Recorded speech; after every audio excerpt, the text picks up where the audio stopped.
तो ब्रीफिंग मुझे ये मिली है कि मुझे अपने प्यूपल्स डायलेट करने हैं, तो वही कोशिश थी कि मैं सीन में अपने प्यूपल्स को डायलेट करूं। और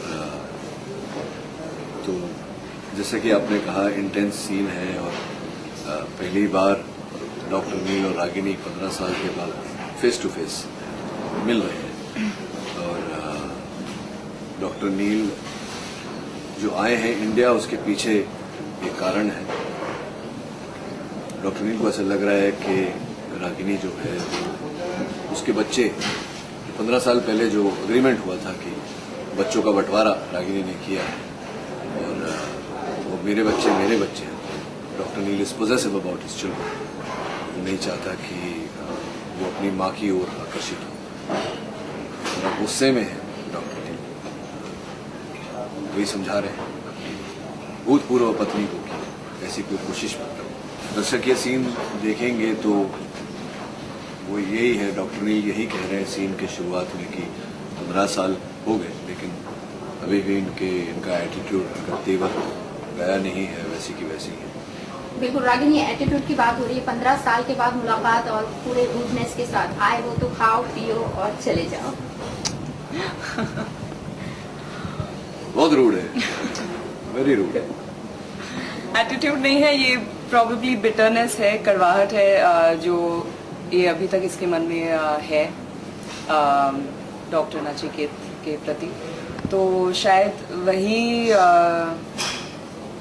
दिख के आती है जब ये सामने आते हैं, तो वही एक गुस्सा, वही सारी इमोशंस दोबारा सरफेस हो जाती है।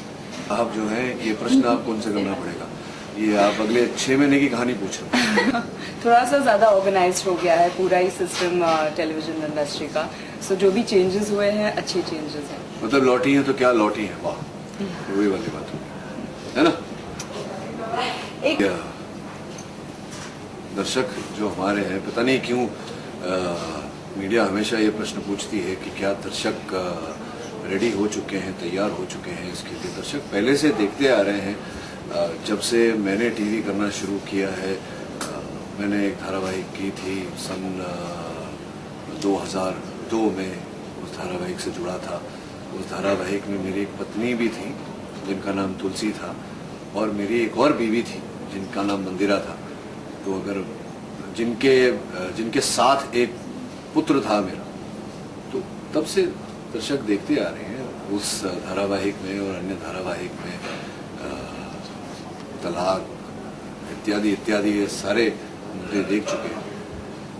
ये जो हमारा धारावाहिक है ये तलाक के बारे में नहीं है, मैं पहले भी कह चुका हूँ।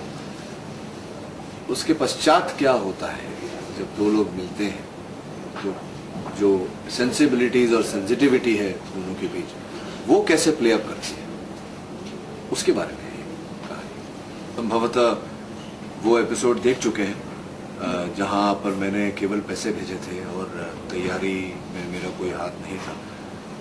और ये जो सीन दर्शाया जा रहा है, इसमें एक लाइन भी है जो शूट आप लोग करेंगे संभवतः कि मेहमान बनकर आए हैं, मेहमान बनकर जाएंगे और खाएंगे पिएंगे जाएंगे और कुछ नहीं करेंगे। तो इसीलिए तो पैसे वापस चले जाते हैं इनके पास। कोई मेरे घर में मेरी बेटी भी एक्सेप्ट नहीं करती पैसे। वो हो चुका है सीन, वो एपिसोड फादर होने के नाते क्या करें और के मतलब आप क्या मुझे लगता है मेरी बेटी की खुशी के लिए वो आ जाए, तो if not for my self at least अपने बच्चों के लिए एक माँ यही चाहती है कि उससे उन बच्चों को जो खुशी दे वही बात हो जाए। आ रही है मेरे ख्याल से हो रही है, बिकॉज ऐसे कई शोज बने हैं इन द रिसेंट पास। और आपने टाइम स्लॉट के बारे में पूछा, तो I think 10:30 is a slot जहाँ जो बच्चे होते हैं वो तो सो जाते हैं बाय देन।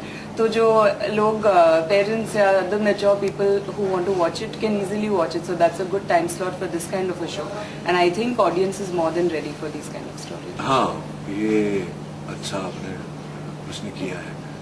ये कहीं ना कहीं ये गलतफहमी है कि रागिनी की शादी डॉक्टर रमन से हो गई और अब जैसे जैसे धारावाहिक आगे बढ़ेगा वो गलतफहमी दूर होगी और समस्या का समाधान होगा। एक माँ अपने बच्चों के बारे में सुनेगी तो ऑब्वियसली इमोशनल सेंटिमेंटल हो जाएगी, तो वही इमोशंस आपने शायद अभी देखे। तो डेफिनेटली वो आ जाता है, लेकिन उसे उसको दबाना है क्योंकि उनके बीच में एक डील हुई है जो दोनों ही तोड़ नहीं सकते। तो उस फीलिंग को सप्रेस करके उसे आगे बढ़ना है, देखना है। धारावाहिक का लेखक जीते।